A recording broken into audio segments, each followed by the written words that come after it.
നമുക്കൊപ്പം ഒരു അതിഥിയുണ്ട്. ഭയങ്കര വിശപ്പായിരുന്നു. ഭക്ഷണത്തെ കുറിച്ച് ആലോചിച്ചപ്പോൾ തന്നെ ഭക്ഷ്യവകുപ്പ് മന്ത്രി നമ്മുടെ മുമ്പ് വന്ന് നിൽക്കുകയാണ്. എന്തായാലും നമ്മളെല്ലാവരും വളരെയധികം വിശന്ന് നിൽക്കുകയാണ്. മിനിസ്റ്റർ, നമുക്കറിയാം ഈ കലവറയിൽ ഒരുങ്ങിക്കൊണ്ടിരിക്കുന്ന സ്വാദിഷ്ടമായ പഴയിടത്തിന്റെ പാചകമാണ്. അത് ആസ്വദിക്കാൻ ഞങ്ങൾ എല്ലാ ദിവസവും പോകാറുണ്ട്. കൃത്യമായ മാനദണ്ഡങ്ങൾ പാലിച്ചുകൊണ്ട് തന്നെയല്ലേ ഈ വർഷവും കലവറ ഒരുങ്ങുന്നത്? അതെ, എല്ലാം കഴിഞ്ഞ തവണത്തെ പോലെ തന്നെയാണ് ഇത്തവണയും.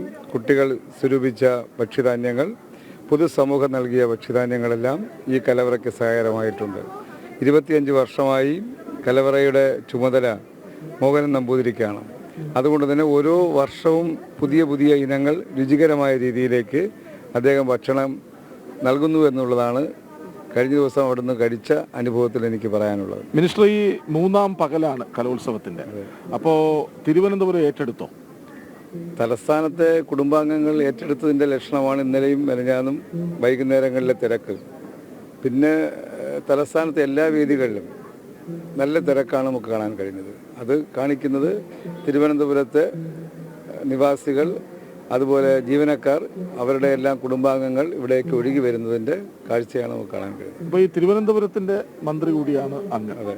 അപ്പോൾ ഇങ്ങനെയൊരു കലോത്സവം ഇവിടേക്ക് എത്തുമ്പോൾ എന്തായിരുന്നു മനസ്സിലുണ്ടായിരുന്നത്? അതായത് ഏറ്റവും മികച്ചതാക്കാനുള്ള പരിശ്രമം ഉറപ്പായും ഉണ്ടാകും. അതെങ്ങനെ നടത്തി തീർക്കണമെന്നായിരുന്നു മനസ്സിലുണ്ടായിരുന്നത്? ഏറ്റവും മികച്ച കലോത്സവമാകണമെന്ന് തന്നെയാണ് എല്ലാവരും ആഗ്രഹിക്കുന്നത്. ഈ അടുത്ത നാളിലുണ്ടായ ചില ശീലങ്ങൾ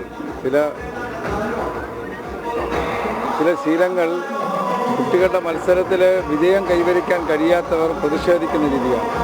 അത് നമുക്ക് കൂടുതൽ പ്രയാസമുണ്ടാക്കുമോ എന്ന ആശങ്ക ഉണ്ടായിരുന്നു. എന്നാൽ ഇത്തവണ ഈ 3 ദിവസമാകുമ്പോൾ അത്തരം സംഭവങ്ങളൊന്നും ഉണ്ടാകാതെ എല്ലാവരും സഹകരിക്കുന്ന, മാധ്യമങ്ങൾ വിശേഷിച്ചും സഹകരിക്കുന്ന, പ്രോത്സാഹിപ്പിക്കുന്ന നിലപാട് സ്വാഗതാർഹമായ കാര്യമാണ്. മാത്രമല്ല, ഈ പഴയുടെ മോഹൻ നമ്പൂതിരിയെ സംബന്ധിച്ചിടത്തോളം ഒരു മത്തങ്ങ കിട്ടിയാലും പായസം വെച്ച് കളയും. പക്ഷെ അങ്ങനെയുള്ള വെറൈറ്റി ഡിഷസ് ഓരോ ദിവസവും അദ്ദേഹം ഒരുക്കിക്കൊണ്ടിരിക്കുകയാണ്. പക്ഷെ അദ്ദേഹം പറയുന്നുണ്ട്, കൃത്യമായ മാനദണ്ഡങ്ങൾ പാലിക്കുന്നതിനോടൊപ്പം തന്നെ അവിടെ നിന്നൊരു മെനു കിട്ടുന്നുണ്ട്. ആ മെനുവിന്റെ അടിസ്ഥാനത്തിലാണ് അദ്ദേഹം ഓരോ ദിവസവും പാചകം ചെയ്യുന്നത്. കൃത്യമായ മെനു ആദ്യം തന്നെ തയ്യാറാക്കി വെച്ചതിന് ശേഷമാണ് അദ്ദേഹത്തിന് കൈമാറുന്നത്, അല്ലേ? വിദ്യാഭ്യാസ വകുപ്പാണ് അത് തയ്യാറാക്കുന്നത്. അത് അവർക്കൊരു മാനദണ്ഡം ഉണ്ടല്ലോ, കുട്ടികൾക്ക് കൊടുക്കേണ്ട ഭക്ഷണം വെജിറ്റേറിയൻ എങ്ങനെ ആയിരിക്കണം എന്നതിനെ സംബന്ധിച്ച്.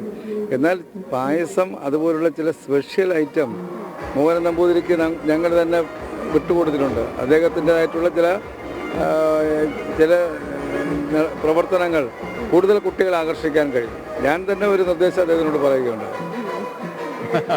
എന്ത് നിർദ്ദേശമാണ് പറഞ്ഞതെന്നറിയാൻ നമുക്ക് എല്ലാവർക്കും ഒരു ആകാംക്ഷയുണ്ട്. എന്ത് നിർദ്ദേശമായിരുന്നു അങ്ങനെ പറഞ്ഞ? കഴിയുമെങ്കിൽ കുഞ്ഞുങ്ങൾക്ക് ഏറ്റവും ഇഷ്ടപ്പെട്ടത് ചോക്ലേറ്റ് പായസമാണ്. ചോക്ലേറ്റ് പായസം നമ്മുടെ വേദികളിൽ ഒരിടത്തും ലഭ്യമല്ല. അപ്പോൾ ഞാൻ അദ്ദേഹത്തോട് സംസാരിച്ചപ്പോൾ ഇത്രയധികം ക്വാണ്ടിറ്റി ഉണ്ടാക്കുന്നത് വലിയ പ്രയാസകരമായ ഒരു അവസ്ഥയാണ്.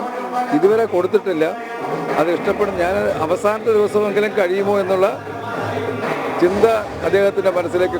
കുട്ടികൾക്ക് ഭാഗ്യമുണ്ടെങ്കിൽ മിനിസ്റ്ററുടെ നിർദ്ദേശപ്രകാരം ചോക്ലേറ്റ് പായസം ഉണ്ടാവും. അതെ, മിനിസ്റ്റർക്ക് ചോക്ലേറ്റ് പായസം കഴിക്കാൻ ഒരു ആഗ്രഹമുണ്ട്. തിരക്കിനിടയിൽ അങ്ങോട്ട് പോകാൻ പറ്റിയില്ല. നിങ്ങളാരെങ്കിലും കഴിച്ചിട്ടുണ്ടോ? ഇല്ല. അപ്പോൾ മനസ്സിലായി, ഒരു പുതുമയാർന്നതല്ലേ. മിനിസ്റ്റർ കഴിച്ചിട്ടുള്ളതാണ്. മിനിസ്റ്റർ കഴിച്ചിട്ടുള്ളതും ആയിരക്കണക്കിന് ആളുകൾ കൊടുത്തിട്ടുള്ളതുമാണ്. അതെന്നാൽ നമ്മുടെ കലോത്സവ വേദികളിൽ ഒരിക്കലും കണ്ടിട്ടില്ല. നമ്മുടെ കുഞ്ഞുങ്ങൾക്ക് ഏറ്റവും ഇഷ്ടപ്പെട്ട ഏതാ? ചോക്ലേറ്റ് അല്ലേ. ഐസ്ക്രീം ആണെങ്കിലും അതുപോലെ ബിസ്ക്കറ്റ് ആണെങ്കിലും ചോക്ലേറ്റ് ക്രീം എല്ലാവർക്കും ഇഷ്ടമാണ്. അതൊരു പുതുമയാകട്ടെ എന്നുള്ളതുകൊണ്ട് ഒരു നിർദ്ദേശം പറഞ്ഞതാണ്. അത് അദ്ദേഹം സ്വീകരിച്ച് ചെയ്യുമെങ്കിൽ ഏറ്റവും നല്ല കാര്യം. അതെ, എന്തായാലും വളരെ നല്ലൊരു നിർദ്ദേശവും കൂടിയായിരുന്നു. നമുക്ക് എല്ലാവർക്കും വളരെയധികം നന്ദി മിനിസ്റ്റർ, ഇത്രയും നേരം നമ്മോടൊപ്പം. പുതിയ വിവരം നിങ്ങൾക്ക് കിട്ടിയില്ലേ? ഒരു മാധ്യമങ്ങളും കിട്ടാത്ത കാര്യമല്ലേ. Thank you so much.